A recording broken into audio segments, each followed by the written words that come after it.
नमस्कार प्रिय मित्रों, मैं अभिनेश आप सबके बीच में एक बार पुनः आपके अपने YouTube channel M online classes पर पुनः स्वागत करता हूं।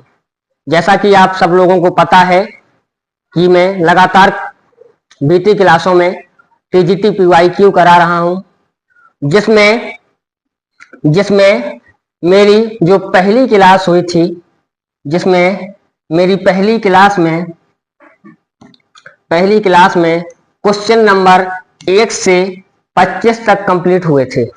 इसी के बाद जो सेकंड क्लास हुई थी उसमें 25 से 50 तक कंप्लीट किए थे क्वेश्चन, और तीसरी क्लास में 50 से लेकर 85 तक पहुंच चुके थे। आज हम लोगों को 85 के बाद 86 से शुरुआत करनी है और 125 मतलब 2016 का जो प्रीवियस ईयर TGT बायोलॉजी का पेपर होगा वो पूरी तरीके से आज क्या होगा, कंप्लीट हो जाएगा। तो इसी के साथ शुरुआत की जाए। उम्मीद और आशा करते हैं कि आप सभी लोगों को बेहतर समझ में आ रहा होगा। और विशेष सूचना, यदि आप सब लोगों को बेहतर समझ में आ रहा हो और आपकी तैयारी में ये PYQ बेहतर रोल दिखा रहे हो, या आपको लग रहा हो कि एग्जाम की दृष्टि से PYQ का अच्छा रोल है, तो हमारे चैनल को सब्सक्राइब और लाइक भी करते रहें। विशेष अपील रहेगी, क्योंकि यदि हम आपके साथ जुड़े हैं तो हमारी भी आपसे कुछ आशाएं हैं, उन आशाओं पर आप क्या करें, खरे उतरें। इसी के साथ बेटा 86 क्वेश्चन आप सभी लोगों के सामने रखा गया है। पूछ रहा है कि पॉलीटोइन गुणसूत्र की खोज किसने की थी, मतलब जो पॉलीटीन क्रोमोसोम होते हैं इनकी खोज किसने की थी। 4 विकल्प जैसे पिछली बार दिए गए थे, सभी क्वेश्चनों में 4 विकल्प दिए रहते हैं, वो फिर से सामने है। पहला है बेल्बियानी आंसर होगा, मिचीसन आंसर होगा, या हर्डविंग होगा, या डेनियल मजीद होगा। तो क्वेश्चन नंबर 80 का जो पॉलीटीन क्रोमोसोम की खोज की थी वो की थी AG बेल्बियानी ने की थी। मतलब 86 का क्वेश्चन नंबर 86 का answer A is the correct हो जाएगा। इसी के बाद 87 आपसे कह रहा है विश्व पर्यावरण दिवस, वर्ल्ड एनवायरमेंट डेज। सभी लोगों को पता है कि 5 जून को पर्यावरण दिवस के रूप में मनाया जाता है। इसमें विशेष एक्सप्लेन करने की कोई आवश्यकता नहीं है, आप सभी लोग समझदार हैं। इसी के साथ इसी क्रम में आपका 88 क्वेश्चन आपसे पूछ रहा है, कौन सा है, कार्बोहाइड्रेट से आया हुआ क्वेश्चन है। पूछ रहा है कौन सा मोनोसैकेराइड है, कौन सा डाइसैकेराइड है। तो मोनोसैकेराइड और डाइसैकेराइड को सॉल्व कराने से पहले मैं आपको बता दूं कि जो डाइसैकेराइड्स होते हैं, डाइसैकेराइड्स, इनको आप याद रखेंगे कैसे। दिया सारा माल लाओ। कभी भी आपको इस प्रकार के क्वेश्चन करने में समस्या नहीं होगी। दिया का मतलब हो गया डाइसैकेराइड, सारा का मतलब सुक्रोज हो गया, माला मतलब माल्टोज हो गया, और लाओ मतलब लैक्टोज हो गया। क्या हो गया, 3 क्या है आपके, डाइसैकेराइड है। तो आपसे कह रहा है क्वेश्चन कि ये C नंबर अगर विकल्प देखें तो लिखा है कि डाइसैकेराइड गैलेक्टोज लिखा है, लेकिन यहाँ पर गैलेक्टोज के बारे में हमने कहीं नहीं बताया है, तो विशेष एक्सप्लेनेशन की कोई जरूरत नहीं है। पूछ भी क्या रहा है कि कौन सा सुमेलित नहीं है, मतलब हमें क्या बताना है, गलत बताना है। तो 88 का answer number C is the correct हो जाएगा। देखना है तो दिखा दे कि फ्रक्टोज मोनोसैकेराइड होता है, पॉलीसैकेराइड सेलुलोज होता है, और स्टार्च जो होता है वो एमाइलोज और एमाइलोपेक्टिन से मिलकर बना होता है। इसी के साथ क्वेश्चन नंबर 89 आपसे पूछ रहा है कि निम्न पौधों में से किसमें मूल ग्रंथिका राइजोबियम द्वारा नहीं बनाई जाती है। आप सभी लोगों को पता है कि दलहनी पौधों में राइजोबियम एंटो फिक्सेशन का कार्य करता है। तो आपसे पूछ रहा है कौन से पौधों में एंटो फिक्सेशन का कार्य नहीं करता है, ये आपसे पूछ रहा है। क्या कैजेनस कैजान में नहीं करता है, क्या सिसर एरिएटियम में नहीं करता है, क्या ग्लाइसिन मैक्स में नहीं करता है, या कैजुराइना में नहीं करता है। तो 89 का जो आंसर है वो D is the correct answer. Casuarina में राइजोबियम के साथ कोई भी नाइट्रोजन फिक्सेशन का कोई भी संबंध नहीं होता है। इसी के साथ 90 क्वेश्चन आपसे कह रहा है कि भारतीय उपमहाद्वीप को किसमें सम्मिलित किया गया है। जो इंडियन सब कंटिनेंट है इसको कहाँ इंक्लूड किया गया है, पैलियो आर्टिकल क्षेत्र में किया गया है, या प्राच्य क्षेत्र में किया गया है, या नियो ट्रॉपिकल क्षेत्र में किया गया है, या नी आर्कटिक क्षेत्र में किया गया है। आपको ये बताना है जो भारतीय उपमहाद्वीप है उसको किसमें सम्मिलित किया गया है। तो जो क्षेत्र है वो ओरिएंटल रीजन है या प्राच्य क्षेत्र है। 90 का आंसर नंबर बी करेक्ट हो जाएगा। इसी के साथ 91 कह रहा है कि नर मच्छर में जो मुखांग होते हैं उनमें से कौन सा नहीं होता। 4 विकल्प आपके सामने हैं। पूछ ये रहा है कि जो नर के मच्छर होते हैं उनके मुख अंग में, मुखांग में कौन सी संरचनाएं नहीं होती हैं।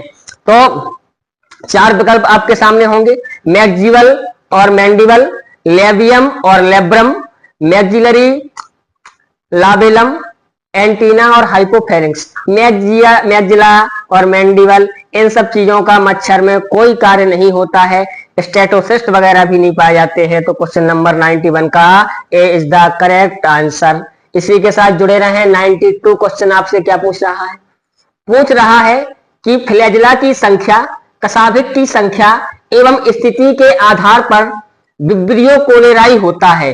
विब्रियो कोलेराई कौमा के आकार का एक जीवाणु है। पूछ रहा है कि यदि इसे फ्लैजिला की दृष्टि से देखा जाए तो ये कैसा होगा, ए ट्राइकस होगा, एम्फीट्राइकस होगा, मोनोट्राइकस होगा या सेफेलोट्राइकस होगा। 92 क्वेश्चन आपसे पूछ रहा है कि फ्लैजिला की दृष्टि से यदि पूछा जाए तो ये कैसा होगा, तो मोनोट्राइकस होगा। मतलब हमने क्या मान लिया कि ये जो संरचना है वो किसकी है, विब्रियो की संरचना है। इसमें एक सिरे पर केवल एक फ्लैजिला, यदि एक सिरे पर केवल एक फ्लैजिला है तो उसे मोनोट्राइकस कहेंगे। अगर पूरी बॉडी पर फ्लैजिला है तो उसको एम्फीट्राइकस कहेंगे। ठीक है, तो इसी तरीके से फ्लैजिला के आधार पर भी क्या हो गया है, बांटा गया है जीवाणुओं को। 93 कह रहा है कि जो पपीते में पर्णकुंचन रोग होता है, लीफ कर्ल रोग होता है, वो किसके द्वारा होता है। फंगस के द्वारा होता है, वायरस के द्वारा होता है, बैक्टीरिया के द्वारा होता है या माइकोप्लाज्मा के द्वारा होता है। पूछ रहा है कि जो रोग होगा पपीते का पर्णकुंचन वो किसके द्वारा होगा, तो क्या होगा, वायरस के द्वारा होगा या विषाणु के द्वारा होगा। ये राइट आंसर हो जाएगा। जबकि माइकोप्लाज्मा से जो रोग होता है लिटिल लीफ ऑफ ब्रिंजल, क्या है, ब्रिंजल, बैगन में रोग होता है, जो होता है वो कहीं से होता है, वो माइकोप्लाज्मा से होता है। माइकोप्लाज्मा को पीपीएलओ के नाम से भी जानते हैं, pleuro pneumonia like organism, smallest organism कहेंगे, बिना ऑक्सीजन के जिंदा रह सकता है, मोनेरा क्लास को में रखा गया है। बहुत अच्छा क्वेश्चन, माइकोप्लाज्मा स्मॉलेस्ट है, पीपीएलओ भी कहेंगे, ये सारी चीजें पूछी गई हैं। बड़ा अच्छा क्वेश्चन, नर्व सेल्स कहां पाई जाती हैं, बिना क्वेश्चन में एक्सप्लेनेशन दिए हुए आपको एकदम रट्टाफिकेशन के द्वारा सीधा सीधा आंसर लगा देना है। अगर आपसे कभी पूछा जाए कि नर्व सेल कहां पाई जाती है तो आप क्या कहेंगे,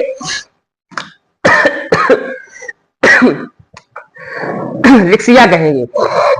इसी के साथ 95 कह रहा है सिट्रस कैंकर, पढ़ चुके होंगे आप। सिट्रस कैंकर किसमें होगा, नींबू में होने वाले, किसमें, नींबू में होने वाले सिट्रस कैंकर रोग कैसे होता है, जैंथोमोनास सेक्ट्राई से होता है।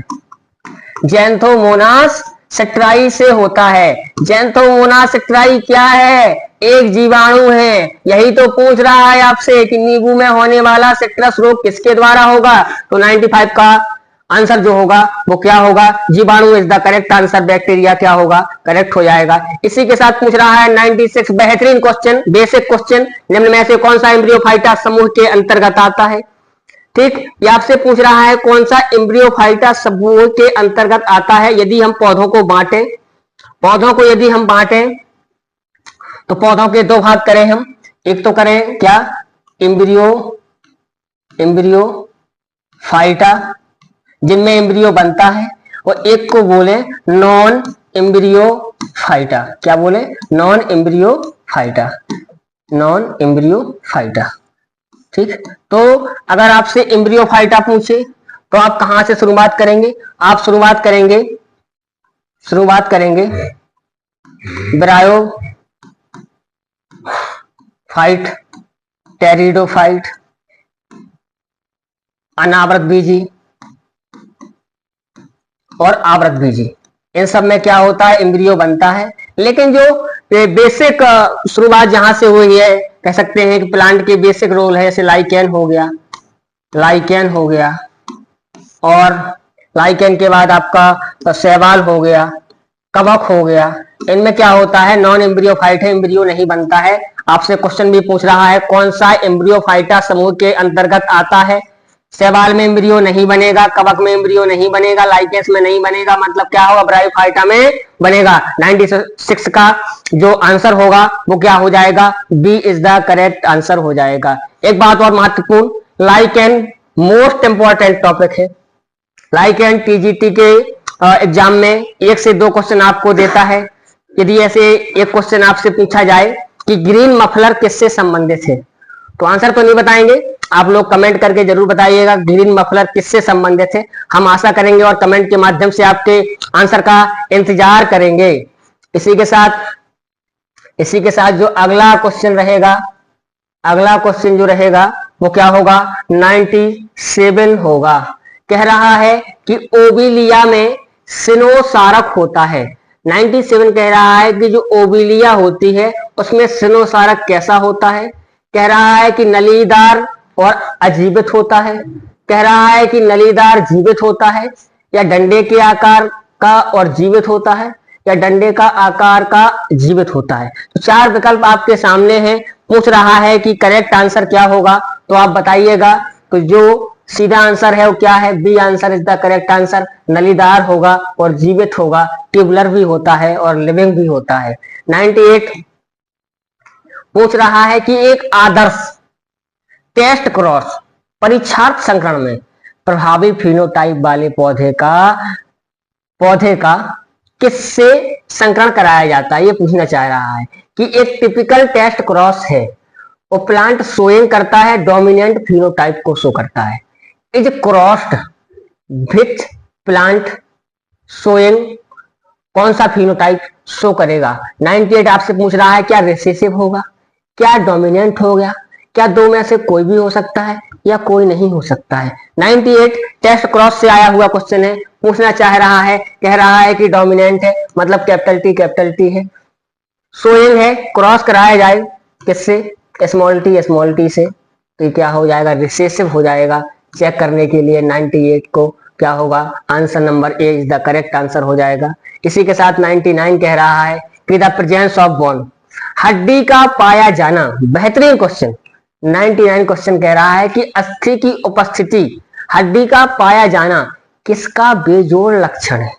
क्या हेमिकॉर्डेटा का लक्षण है, क्या यूरोकॉर्डेटा का लक्षण है, क्या सिफेलोकॉर्डेटा का है, या वर्टिब्रेटा का है। पूछ रहा है आपसे कि अस्थि की उपस्थिति मतलब हड्डी का पाया जाना किसका बेजोड़ लक्षण होगा। अरे हड्डी किसमें होगी, कशेरुकी जंतुओं में ही तो हड्डी होगी। हम में क्या है, रीढ़ की हड्डी है, हम कशेरुक हैं, जिनमें भी रीढ़ की हड्डी है वो वर्टिब्रेट कहलाएंगे। तो कह रहा है किसका फीचर है, आंख बंद करके कशेरुकी लगाइएगा। ये क्वेश्चन कुछ लेके थोड़ी आए, फ्री के नंबर देने आ रहे हैं। तो 10वां क्या कह रहा है, 100वां, नेरिस अपने नाइट्रोजनेज अपशिष्ट को किस रूप में नेफ्रिडिया से बाहर निकालता है। वो कह रहा है कि जब नेरिस अपना उत्सर्जन करता है, अपने उत्सर्जी अंग नेफ्रिडिया द्वारा जो सब्सटेंस निकालता है वो क्या निकालेगा, अमोनिया निकालेगा, यूरिया निकालेगा, यूरिक एसिड निकालेगा, या ग्वानिन निकालेगा। आपसे पूछना चाह रहा है, अरे सिंपल सी बात है, नेरिस है। आप सभी लोग जानते हैं कि नेरिस कैसा है, एक्वांटिक है। अगर जलीय जीव है तो आपको पता है क्या निकालेगा, अमोनिया निकालेगा। भाई जितने जलीय जीव होते हैं वो उत्सर्जन के रूप में अमोनिया को निकालेंगे, क्योंकि अमोनिया के रिमूवल होने में कह सकते हैं कि लॉट ऑफ वाटर, वाटर की अधिक मात्रा में आवश्यकता है, तो वाटर की अधिक मात्रा में यदि आवश्यकता है तो एक्वाटिक लाइफ में रहने वाले जीव क्या करेंगे, अमोनिया को निकालेंगे। इसी के साथ क्या हो रहे हैं, हमारे 100 क्वेश्चन कंप्लीट हुए हैं। बेहतरीन 100 क्वेश्चन लगातार 101वां क्वेश्चन देखेंगे। अब कह रहा है कौन सा फल के पकाने हेतु आवश्यक है, बिना एक्सप्लेनेशन के इसका आंसर सभी लोग लगाएंगे। एथिलीन को फल पकाने वाली गैस कहा जाता है। एकमात्र गैसियस हार्मोन्स, प्लांट हार्मोन्स में आपसे कहा जाए कि एकमात्र गैसियस हार्मोन्स का नाम बताइए, तो आप क्या कहेंगे, एथिलीन एक गैसियस हार्मोन्स है जिसका काम क्या होता है, फल पकाने का होता है। इसी के साथ आगे बढ़े, रोजवुड, बेहतरीन कह रहा है कि रोजवुड का वानस्पतिक नाम क्या है। रोजवुड का क्या दलबर्जिया लेटिफोलिया है, क्या सेंटेलम एल्बम है, क्या रोजा इंडिका है, क्या बॉम्बेक्स सिवा है। आपसे पूछना चाह रहा है कि आंसर क्या करेक्ट होगा। महान भाव होंगे जो नहीं गए होंगे पढ़ के, वो तुरंत 102 का रोजा इंडिका लगा के आएंगे, क्योंकि साफ साफ रोजा वहां लिखा है, तो उन्होंने कहा गुलाब कैसी खुशबू आ रही है। ये आंसर बिल्कुल नहीं होगा। दलबर्जिया की एक स्पीसीज होती है लेटिफोलिया। दलबर्जिया शीशो का नाम भी सुना होगा आप लोगों ने। दलबर्जिया शीशो, शीशम की लकड़ी होती है, उसी की स्पीसीज है, जिसे रेडबर्ड ऑफ कैलिफोर्निया के नाम से भी जाना जाता है। बेहतरीन क्वेश्चन था। इनमें से कौन सा एक लाइकेन है, देखो लाइकेन का लगातार दूसरा क्वेश्चन आप इसी पेपर में दिख रहे हैं। तो lichen is the most important topic. कह रहा है कि कौन सा लाइकेन है, क्या टर्फ मास लाइकेन है, क्या बॉग मॉस लाइकेन है, क्या आइसलैंड मॉस लाइकेन है, क्या पीट मॉस लाइकेन है। अब हमें तो सब पता ही है कि जो पीट मॉस है, पीट मॉस है वो स्फेगनम का नाम है। किसका है, स्फेगनम का। अरे पढ़ा नहीं है कि स्फेगनम नामक शैवाल को माली क्या करता है, यूज करता है। इसमें क्या होता है, वाटर को होल्ड करने की कैपेसिटी होती है। मतलब माली फूलों को एक जगह से दूसरी जगह तक ले जाने के लिए किसका यूज करता है, स्फेगनम। तो स्फेगनम तो क्या है, एक मॉस है। तो लाइकेन तो है नहीं है, तो ये भी नहीं होगा। ठीक है, बॉग मास, टर्फ मास ये भी नहीं है। जो आइसलैंड मास है इसे रेंडियर मास कहते हैं, रेंडियर मॉस कहते हैं। ये क्या है, लाइकेन है। क्या है, लाइकेन है। तो क्वेश्चन नंबर 103 का जो राइट आंसर होगा वो क्या होगा, सी होगा। 104 कह रहा है कि एक बीजपत्री जिसके तने में असंगत द्वितीय वृद्धि होती है। एक बीजपत्रीय तना है जिसमें क्या हो रहा है, एनोमेलस सेकेंडरी ग्रोथ देखने को मिल रही है। तो बताइएगा इनमें से कौन सा एग्जाम्पल होगा 104 का। क्या म्यूसा होगा, क्या ड्रेसिना होगा, क्या लेप्टाडीनिया होगा, या एडिना होगा। पूछ रहा है कि 104 का करेक्ट आंसर क्या होगा। हमें तो सीधा सीधा पता है कि ड्रेसिना हमारे सिलेबस में है, तो सिलेबस में यदि टॉपिक है तो उससे क्या होगा, क्वेश्चन आएगा ही। इसलिए मैं कहता हूं कि सिलेबस को बहुत अच्छे तरीके से देखना जरूरी है। यदि आप सिलेबस को अच्छे से देख पाते हैं तो आपको ये पता होगा कि ये स्पीसीज हमारे टॉपिक में है, तो इससे मोस्ट ऑफ दी क्वेश्चन हमें देखने को मिलेंगे। तो आप क्या होंगे, ऑप्शन एलिमिनेट की सहायता से भी क्या कर पाएंगे, क्वेश्चन सॉल्व कर पाएंगे। 105 कह रहा है कि सामान्य जो रॉक कबूतर होता है, सामान्य रॉक कबूतर होता है वो घोंसला नहीं बनाता है। किस जगह पर घोंसला नहीं बनाता है, क्या फिशर ऑफ रॉक पर नहीं बनाता है, क्या फोर्ट किलों में नहीं बनाता है, या घरों में नहीं बनाता है, या ट्री में नहीं बनाता है। जो रॉक पिजन है वो कहां पर घोंसला नहीं बनाता है, तो उसका नाम ही रॉक कबूतर है। तो क्या होगा, वो कभी भी ट्री और पेड़ों पर क्या होगा, घोंसला नहीं बनाएगा। इसी के बाद 106 निम्नलिखित में से कौन सा अम्ल एस्परजिलस नाइगर से उत्पादित नहीं होता है। पूछ रहा है कि एस्परजिलस नाइगर से क्या उत्पादित नहीं होता है, आपको बताना है। क्या सिट्रिक एसिड होगा, क्या ग्लूकोनिक होगा, क्या ऑक्जेलिक होगा। इनमें से कौन सा नहीं होता है, तो ये सारे होंगे, केवल गैलिक अम्ल नहीं होगा। इसी के साथ next slide, question number 107 girdles leaf traces किन पौधों का, किस पौधे का विशिष्ट लक्षण है।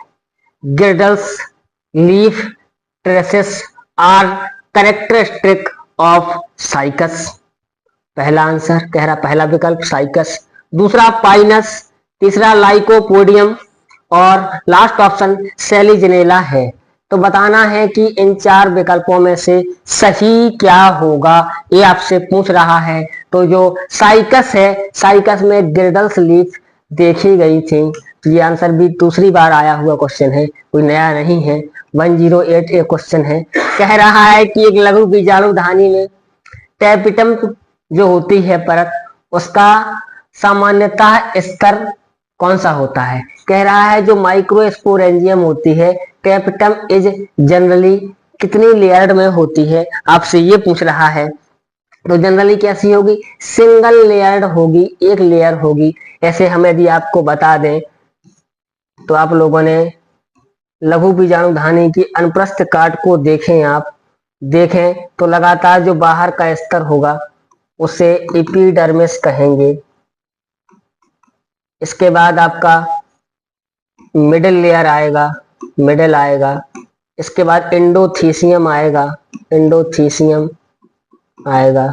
इसी के बाद टैपिटम आएगा। कह सकते हैं कि लघु बीजाणु धानी की इनरमोस्ट लेयर को टैपिटम कहते हैं। और बेहतरीन बात, टैपिटम क्या कार्य करती है, पोषण का कार्य करती है। किसको पोषण, विकसित हो रहे माइक्रोस्पोर या लघु बीजाणु या परागकणों को पोषण प्रदान करने का काम टैपिटम लेयर करती है। इसी के साथ 109 कह रहा है कि लेमार्क ने अपने जो संग्रहित गुणों और वंशागति के सिद्धांत को सिद्ध करने के लिए सबसे अच्छा एग्जाम्पल कौन सा लिया था। अरे बेटा 9th क्लास से पढ़ते आ रहे हैं कि जिराफ की गर्दन लंबी, बना पता ना घोड़ा का मतलब ना हाथी का, इनकी जिक्र ही नहीं हुआ कभी। क्या हो रहा था रेगिस्तान में, धीरे धीरे क्या हो रहा था, एनवायरमेंट में चेंज हुआ, क्या हो रही थी, धरातल से घास खत्म हो रही थी। तो उन्होंने कहा कि जो जिराफ अपनी गर्दन को ऊंचा करने में सफल रहे वो क्या हो गए, जीवित रह गए, बाकी के सारे खत्म हो गए। और ये वर्तमान जिराफ का क्या हो गया, पूर्ण लक्षण बन गया। तो उन्होंने कहा है कि कुछ चेंजेस ऐसे भी होते हैं जो वातावरण से हमें मिलते हैं और क्या हो जाते हैं, वंशागत हो जाते हैं। लेकिन एक साइंटिस्ट बीजमैन आ गए। यदि आपसे पूछा जाए कि लेमार्क की जो आलोचना की थी वो किसने की थी, तो आप कहेंगे बीजमैन ने की थी। किसने की थी, बीजमैन। बीजमैन ने क्या कहा, बीजमैन ने ये कहा कि मनुष्य अपनी पूरी जिंदगी भर सेव करता है, लेकिन बिना सेव का बच्चा पैदा नहीं हो सकता है। पूरी जिंदगी भर नाखून काटता है तो क्या आगे अगली वाली पीढ़ी में नाखून नहीं होंगे, ठीक है, या चिकना बच्चा पैदा हो जाएगा, या कहा उन्होंने कि डॉक्टर का बेटा डॉक्टर होगा या लोहार का बच्चा लोहार होगा, ऐसा कभी नहीं होगा। तो उन्होंने कहा कि कोई भी उपार्जित लक्षण वंशागत नहीं हो सकते हैं। शायद आप समझ गए होंगे। 110 कह रहा है कि यूकैरियोटिक कोशिकाओं के कोशिका अंगक, यूकैरियोटिक कोशिकाओं में पाए जाने वाले कोशिका अंग का संरचना के द्वारा गतिमान होते हैं। किसके द्वारा चलते हैं, क्या एक्टिन फिलामेंट के द्वारा चलते हैं, क्या माइक्रोट्यूब्यूल्स के द्वारा चलते हैं, या दोनों के द्वारा, या सिलिया और फ्लैजेला के द्वारा। तो कह रहा है कि 110 का जो आंसर होगा वो क्या होगा, एक्टिन फिलामेंट और माइक्रोट्यूब्यूल्स दोनों के माध्यम से चलेंगे। मतलब क्या होगा, answer is the C is correct answer हो जाएगा। यूरोमेस्टिक का सामान्य नाम है, यूरोमेस्टिक है उसका सामान्य नाम क्या होगा। 111 क्वेश्चन आपसे पूछ रहा है, क्या गिरगिट होगा, क्या स्पाइनी टेल लिजार्ड होगा, क्या फ्लाइंग लिजार्ड होगा, क्या बाल लिजार्ड होगा। तो गिरगिट तो नहीं होगा क्योंकि लिजार्ड का नाम यूरोमेस्टिक होता है। तो जो स्पाइनी लिजार्ड होते हैं, स्पाइनी होते हैं, उन्हीं को क्या बोलते हैं, यूरोमेस्टिक्स बोलते हैं। इसी के बाद 112वां क्वेश्चन पूछ रहा है कि निम्न में से कौन सा कथन विषाणुओं के संबंध में गलत है। वायरस, वायरस के संबंध में तो आप लोग बहुत कुछ जानते होंगे, अगर जानते हो तो देखें फिर 112 क्या बोल रहा है। कह रहा है कि विषाणु अविकल्पी परजीवी होते हैं। अविकल्पी का मतलब होता नहीं है, विकल्प होता है, एक अविकल्प होता है, ठीक है। तो क्या हो रहा है, कह रहा है कि वायरस के पास कोई विकल्प नहीं है। कैसा विकल्प नहीं है, जैसा लाइकेन का संबंध नहीं होता है कवक और शैवाल के साथ, साथ जिएंगे और साथ मरेंगे, तो ऐसा रिलेशन कह रहा है वायरस का होता है। क्या ये बात सही है, आप लोग विचार करें। जीवित कोशिका के अंदर द्विगुणित होने वाला अकोशिकीय जीव है। क्या वायरस कोशिका के बाहर भी जीवित होते हैं या कोशिका के अंदर ही जीवित होते हैं? क्या विषाणु मृतोपजीवी होते हैं? क्या प्रोटीन आवरण से घिरा न्यूक्लिक अम्ल का बना होता है? इन चार विकल्पों में से आपसे ये पूछ रहा है कि 112 का जो कह रहा है कि गलत कौन सा आंसर होगा वायरस के बारे में।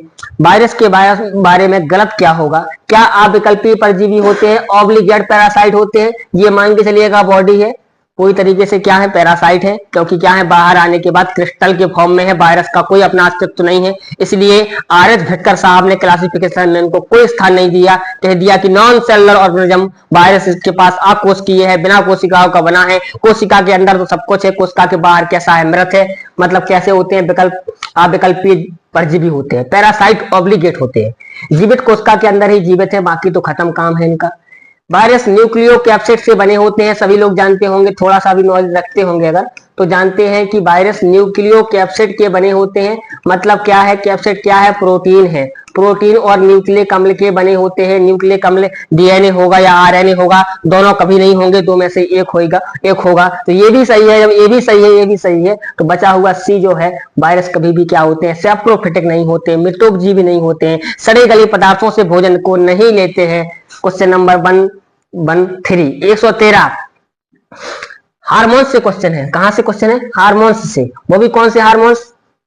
Plant hormones. कौन से हार्मोन्स? Plant hormones. क्या पूछ रहा है, देखें प्लांट हार्मोन्स से क्या पूछ रहा है, क्या पूछ रहा है, क्या इंडोल एस्टिक एसिड IAA, क्या इंडोल ब्यूटेरिक एसिड IBA, क्या नेप्थिलीन एस्टिक एसिड NaA कह रहा है कि इनमें से कौन सा कृत्रिम ऑक्सीजन है, मतलब प्राकृतिक ना हो, मनुष्य के द्वारा बनाया गया हो। तो indole acetic acid, indole butyric acid, ये दोनों के दोनों कैसे हैं, नेचुरल हैं, प्राकृतिक हैं। लेकिन जो नेप्थिलीन एस्टिक एसिड है वो कैसा है, कृत्रिम है, या कह सकते हैं कि मानव के द्वारा बनाया गया है। तो आंसर नंबर क्या हुआ 113 का? आंसर नंबर C करेक्ट हो जाएगा। ठीक, इसी के साथ 114 क्वेश्चन कह रहा है कि चतुर्क साभीय जीवाणु, मतलब क्वाड्रिफ्लैजिलेट कंडीशन किसके जूस्पोर में पाई जाती है? क्या यूलोथ्रिक्स के, क्या स्पाइरोगाइरा के, क्या बॉलबॉक्स के, और या नॉस्टॉक के? नमस्कार मित्रों, 114 क्वेश्चन देख रहे थे। कुछ टेक्निकल इश्यू की वजह से क्या हो रहा था, अपना डिजिटल बोर्ड क्या हो गया था, बंद हो गया था। तो दोबारा से 114 को दोबारा से रिपीट करेंगे। कह रहा है कि क्वाड्रिफ्लैजिलेट कंडीशन जो होती है वो किसके जूस्पोर में पाई जाती है? यूलोथ्रिक्स के जूस्पोर में, या स्पाइरोगाइरा के जूस्पोर में, या बॉलबॉक्स के, या नॉस्टॉक के? तो जो क्वाड्रिफ्लैजिलेट चतुर्क साभीय चल बीजाणु पाए जाते हैं वो यूलोथ्रिक्स में पाए जाते हैं। मतलब 114 का राइट आंसर क्या होगा, ये होगा। इसी के साथ 115 क्वेश्चन कह रहा है कि जो पाइनस का बीजांडी सल्क होता है, क्या कह रहा है, ओव्यूलिफेरस स्केल होता है, वो किसका हिस्सा है? जब ओव्यूल बता रहा है तो हम सीधे समझ जाएंगे किसका हिस्सा होगा, गुरु बीजाणु का हिस्सा होगा। इसी के साथ नेक्स्ट स्लाइड में देखें, 116 क्वेश्चन बोल रहा है कि निम्नलिखित में से किसे स्तनधारियों का युग कहा जाता है? इसमें से कौन सा ऐसा युग है जिसे स्तनधारियों का युग कहा जाता है, ये आपको बताना है। तो स्तनधारियों का युग क्या होगा, सीनोजोइक एरा होगा। जबकि फिश यदि पूछी जाए, मछलियों का युग पूछा जाए, तो आप क्या कहेंगे, डिवोनियन काल कहेंगे। ये भी क्वेश्चन कई बार पूछा गया है कि स्तनियों के युग को क्या कहते हैं, तो आप कहेंगे सीनोजोइक कहते हैं। जबकि मछलियों के युग को क्या बोलते हैं, सीनोजोइक बोलते हैं।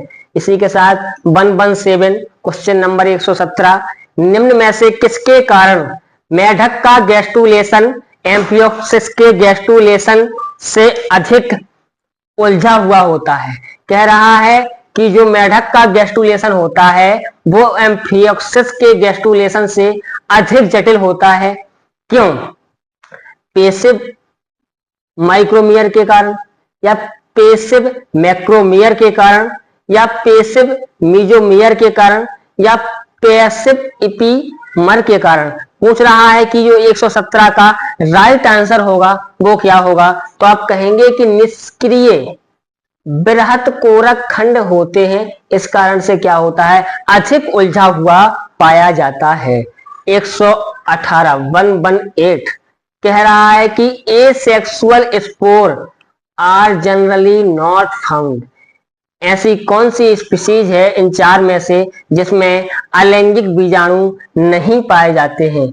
क्या एग्रिकस है, क्या पीथियम है, क्या अल्बुगो है, या राइजोपस है? पूछ रहा है कि चार में से ऐसी कौन सी स्पीशीज है जिसमें क्या होंगे, एसेक्सुअल स्पोर नहीं होंगे। तो आप सभी लोगों को पता है कि जो बेसिडोमाइसिटीज होती है, बेसिडोमाइसिटीज के मेंबर होते हैं, उनमें क्या होता है, एसेक्सुअल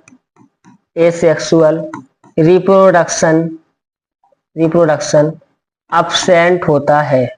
जबकि जो ड्यूटोरोमाइसिटीज के मेंबर होते हैं उनमें सेक्सुअल रिप्रोडक्शन अब्सेंट होता है। तो जो एग्रिकस मेंबर है वो क्या है, बेसिडोमाइसिटीज का मेंबर है, इसमें क्या होगा, अलैंगिक बीजाणु नहीं होंगे। 119वां क्वेश्चन पूछ रहा है कि संरचना के आधार पर एंट अमीबा हिस्टोलिटिका कितने पृथक रूपों में मिलता है? आपको ये बताना है कि जो एंट अमीबा हिस्टोलिटिका होता है वो संरचना के आधार पर कितने रूपों में मिलता है? तो आप कहेंगे इसके 3 रूप होंगे। कितने रूप होंगे? एंट अमीबा हिस्टोलिटिका के 3 होंगे। इसके बाद क्वेश्चन नंबर 120 कह रहा है कि सेरिब्रल मलेरिया कौन सा है? मलेरिया 4 होते हैं, एक बाइबैक्स से होता है, एक फैल्सीफेरम से होता है, एक मलेरी से होता है, एक ओवल से होता है। तो वो कह रहा है कि इन चारों में से आपका जो सेरिब्रल मलेरिया होगा, मस्तिष्क मलेरिया होगा, वो कौन सा होगा? तो प्लाज्मोडियम फैल्सीफेरम को क्या बोलते हैं, प्राणघातक मलेरिया भी कहते हैं या सेरिब्रल मलेरिया कहते हैं। इसी से एक क्वेश्चन और पूछता है मलेरिया के बारे में। सबसे पहले अगर किसी ने बताया था, मलेरिया और मच्छर का संबंध किसी ने बताया था, तो वो रोनाल्ड रास ने बताया था कि मच्छर और मनुष्य क्या होते हैं, 2 लोग मिलकर के मलेरिया की साइकिल को पूरा करते हैं और इसमें कई प्रकार के लक्षण होते हैं, डॉट दिखाई देते हैं। तो ये क्या होगा, 120 का जो राइट आंसर होगा वो क्या होगा, D is the correct answer होगा। इसी के साथ 121वां क्वेश्चन कह रहा है कि मार्फोलॉजिकल द्विरूपता के थैलस किसके थैलस में पाया जाता है? मतलब morphological dimorphism found in the thallus of, क्या कैलाइडोमोनास होगा, क्या यूलोथ्रेक्स होगा, क्या ऊडोगेनियम होगा, या एक्टोकार्पस होगा? 4 में से सही कौन सा होगा? तो जो 121 होगा उसका जो आंसर होगा B is the correct answer. B is the correct answer. B is the correct answer. जो पूछ रहा है आपसे कि 120 का सेरिब्रल मलेरिया किससे होगा, तो Plasmodium falciparum is the right answer. सही है, मुझे लग रहा था शायद गलत हुआ है, इसलिए इसे दोबारा चेक किया, फैल्सीफेरम ही है, सही है। इसी के बाद कह रहा है कि 122वां क्वेश्चन कह रहा है कि जो लाइकेन होते हैं, लाइकेन, तो 120 का क्या था जो आंसर था, करेक्ट आंसर वो क्या था, प्लाज्मोडियम फैल्सीफेरम था, प्लाज्मोडियम फैल्सीफेरम। और जो 121 है, ठीक, ये जो इसका आंसर यूलोथ्रेक्स लगा है, वो हमारी टेक्निकल टीम के द्वारा बताया गया है कि दोबारा से देखें, आंसर नंबर सी करेक्ट होगा। तो एक बार और देखने का प्रयास करेंगे। कह रहा है कि मार्फोलॉजिकल डाइमॉर्फिज्म किसके थैलस में फाउंड होती है? मतलब वो कह रहा है कि बाहर से यदि हम देखें तो डाइमॉर्फिज्म किसमें दिखाई देगी? तो जो ऊडोगेनियम होंगे, ऊडोगोनियम में कैसे होते हैं, जो नर होते हैं और मादा होते हैं अलग अलग होते हैं, मतलब बाहर से मार्फोलॉजिकली डाइमॉर्फिज्म दिखाई देता है। और 122 क्वेश्चन, लाइकेन में लैंगिक जनन का संपादन किसके द्वारा होता है? आप सभी लोगों को पता है लाइकेन क्या है, एक सहजीवी है। सहजीवी है, सहजीवी कौन है इसका? एक तरफ तो कवक होगा और एक तरफ शैवाल होगा। ये दोनों लोग आपस में क्या करते हैं? सहजीवन करते हैं। शैवाल क्या देता है? खाने को देता है। और जो कवक होता है वो क्या करता है? H2 और मिनरल प्रोवाइड करता है। तो एक बात और पूछ दी है कि दोनों में से लैंगिक जनन कौन करता है? तो कवक ही करता है। तो क्या होगा? Fungi is the correct answer होगा। 123 कह रहा है कि उल्टे बलकुटीय संवहन बंडल किसमें पाए जाते हैं?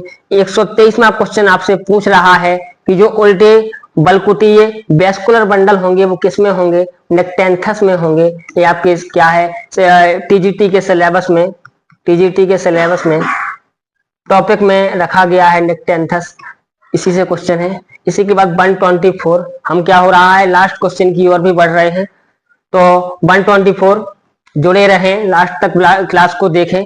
कह रहा है कि निम्न में से किसके बाह्यदल पुंज पेपस के रूप में परिवर्तित हो जाते हैं? उस फैमिली का नाम हमें बताइएगा जिसके जो बाह्यदल पुंज होते हैं, कैलेक्स होते हैं, वो पेपस में रूपांतरित हो जाते हैं। उस फैमिली का नाम मित्रों कंपोजिटिव फैमिली होता है। 125 अंतिम क्वेश्चन, रेंडियर मॉस के नाम से किसको जाना जाता है? लास्ट क्वेश्चन रहेगा हमारी इस श्रृंखला का। कह रहा है क्या लोबेरिया पल्मोनेरिया को जाना जाता है? क्या रामालिना फ्रेक्सनिया को जाना जाता है? क्या क्लेडोनिया रेंजीफेरा को जाना जाता है? या पारमेलिया को जाना जाता है? मैं लगातार इस 125 क्वेश्चन की श्रृंखला में तीसरी से चौथी बार बताने जा रहा हूं कि रेंडियर मॉस को क्लेडोनिया रेंजीफेरा कहा जाता है। इसी के साथ मित्रों 125 पूरे क्वेश्चन कंप्लीट हुए हैं। और एक बार पुनः आप सभी चैनल में जो लोग भी वीडियो देखने आते हैं उनसे पुनः आग्रह करूंगा कि आप आपके अपने चैनल एम ऑनलाइन क्लासेस पर जाकर उसको सब्सक्राइब करें, ताकि आपको अगली वीडियो आने का नोटिफिकेशन लगातार मिलता रहे। और इसी तरीके से आप हमारे साथ जुड़े रहें और वीडियो को शेयर भी करते रहें, ताकि अन्य लोगों को भी इसका फायदा मिलता रहे। बहुत बहुत धन्यवाद। एक बार पुनः स्वागत करता हूं।